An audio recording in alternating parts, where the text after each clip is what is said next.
신탁이라는 제도를 활용하면 조금 안전하게 나는 그 이익만 얻고 싶어요. 네, 그죠. 네. 그래서 이 관리하는 것만 똑 떼가지고 다른 사람에게 맡기고 네. 나 또는 내가 지정하는 사람은 그 이익만 얻는 수익자를 우리 아이로 해놓으면 아, 예. 내 재산을 맡겨놓고 그 사람들은 네. 수탁자가 재산을 관리하면서 이익을 우리 아이에게 주는 거예요. 네네네. 아니면 또 내가 우리 아이에게 재산을 일단 증여를 하고 대신에 그게 안전하게 관리될 수 있도록 불안할 때는 그 아이의 재산을 신탁을 하게 해놓으면 이제 위탁자는 우리 아이가 되는 거고 수탁자가 관리해주고 수익자는 또 우리 아이가 되는 겁니다. 내가 그냥 제 것처럼 이렇게 밖에 가서 할 수 있으니까 효율적으로 관리를 할 수 있는 그렇습니다. 이 재산이 신탁을 일단 해놓으면 모두로부터 독립이 됩니다. 근데 만약에 신탁을 해놓으면 이 신탁 재산은 그 자체로 독립이 됩니다. 채권자는 건들 수가 없어요. 도산 절연 효과라 그러는데, 그러니까 도산에서부터 절연한다. 우리는 이건 이 신탁 재산은 나가지 않는다.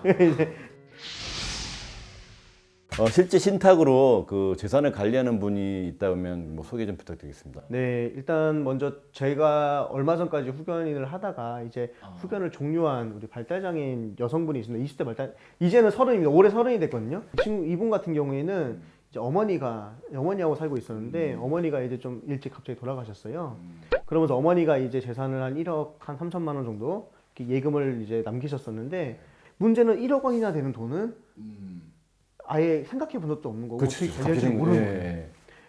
그러니까 근데 갑자기 어머니 돌아가시나니까 막 이런저런 사람들이 이게 꼬이기 시작하고 근데 이 친구가 이제 발달장애가 있다 보니까 스스로 신탁하는 게 어려워서 그걸 위해서 저희가 이제 단기간으로만 후견을 해서 1억 3천만 원 되는 그 상속 재산을 신탁을 했습니다. 은행에다 신탁을 해놓고 대신에 이게 돈이 이렇게 생겨버리니까 이제 수급자에서 박탈이 됐어요. 아, 그렇죠. 돈이 재산이 있으니까. 예. 그래서 이제 그 돈만큼 이제 그 줄어든 돈만큼 재산에서 계약할 때 매월 한 달에 한 70만 원 정도는 그냥 자동으로 이 친구 계좌로 들어가게.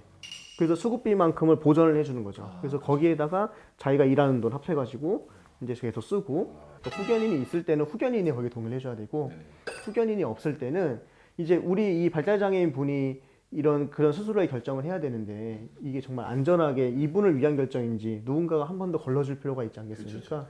그래서 신탁 계약 안에 그런 역할을 해주는 사람을 또 지정을 해놨어요.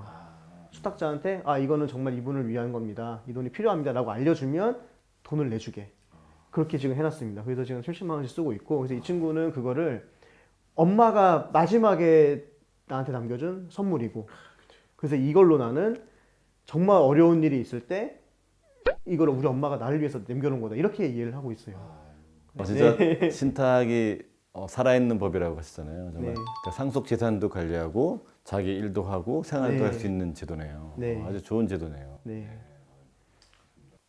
네, 그럼 그 장애 정도에 따라 좀 다르잖아요. 좀 경미한 경우에는 후견인이 없이도 이렇게 신탁 제도를 이용할 수가 있나요? 네. 이게 꼭 후견이 이제 필요하지 않은 경우들이 있습니다. 특히 이제 혼자서 아까 제가 앞에 설명드린 그런 친구들처럼 혼자 생활이나 그런 일상생활은 다 돼요. 그리고 그 정도를 할 수 있는 판단 능력도 다 되고.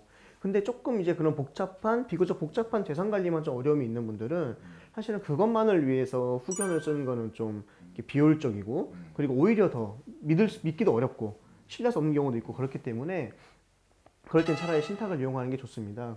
그럼 이제 그 후견인 없이 신탁 제도를 이용한 어떤 사례가 있나요? 네. 실제로 이제 그 부모님이 좀 집을 여러 채 갖고 있는 분이 계셨어요. 네네. 그래서 본인이 살고 있는 집도 있고 또 하나는 전세로 이제 지역에 한 2억 정도 되는 집이 있었고 또 하나는 또 아파트에서 월세가 한 100만 원 정도. 그래서 이게 이제 걱정이 되는 거죠. 그리고 거기서 우리 아이를 위해서 조금 쓰고 싶다. 네네. 그래서 이분이 그 월세가 나오는 부동산은 본인이 일단은 신탁을 했어요. 신탁을 하고 월세 부분은 월세는 그래서 우리 아이에게 갈 수 있도록 수익자를 아이로 해놓고 그러면은 이제 그 수탁자가 어떻게 하냐면 다 월세를 다 받아가지고 세금 낼 거 내고 딱 남는 진짜 수익이 있지 않습니까? 그걸 우리 아이에게 지급을 하게 됩니다. 그 신탁을 맡기면 그 수임료가 발생하잖아요. 그러면 그 재산이 많지 않은 사람들에게는 좀 부담되지 않을까요?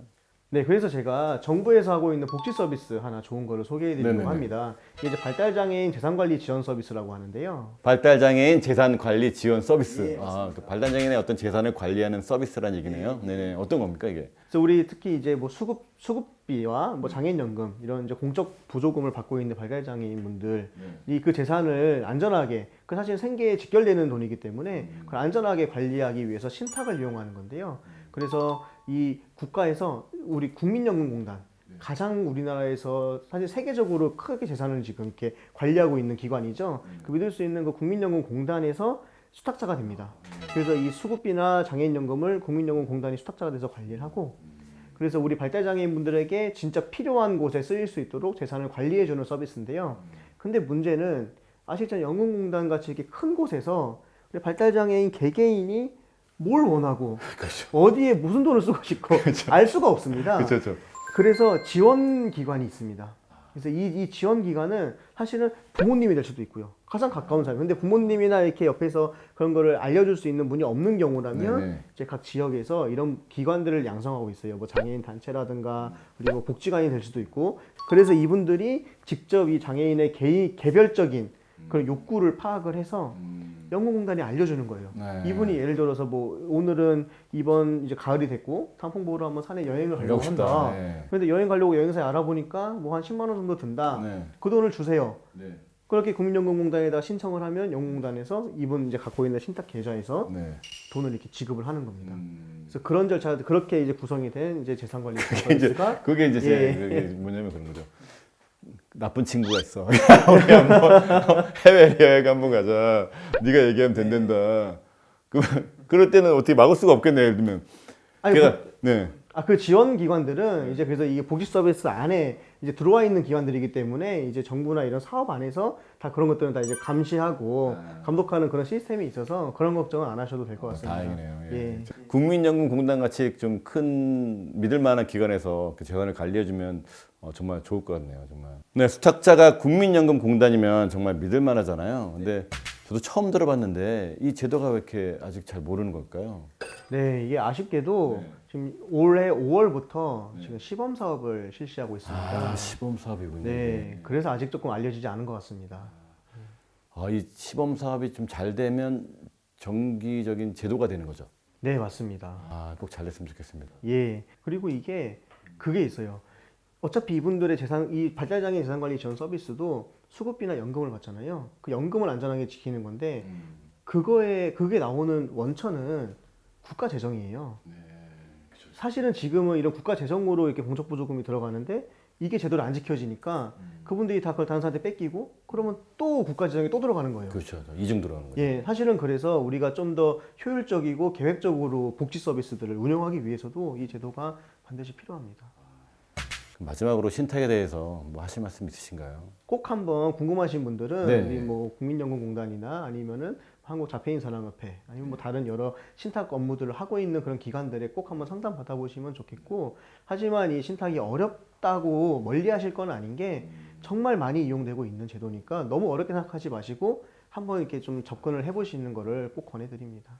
네, 맞습니다. 저도 이제 제 아내와 같이 관심은 있지만 어떻게 될지 잘 모르겠거든요. 뭐 어디다 물어봐야 될지도 모르겠고 또 일단 돈 문제니까 여러 가지 그 제도가 되게 복잡하지 않을까 미리 걱정해 가서 이제 잘 이렇게 아직 안 했는데 점점점 저희가 나이가 들면서 이제 이런 걸 꼭 해봐야겠다는 생각 계속 갖고 있었어요. 근데 정말 설명을 좀 들으니까 좀 더 부모님들이 적극적으로 아이를 위해서 좀 알아보는 게 중요하겠구나. 처음은 어렵지만 네, 그런 식으로 부모들이 좀 공부를 좀 많이 해야 되겠네요. 네, 아이를 위해서라면.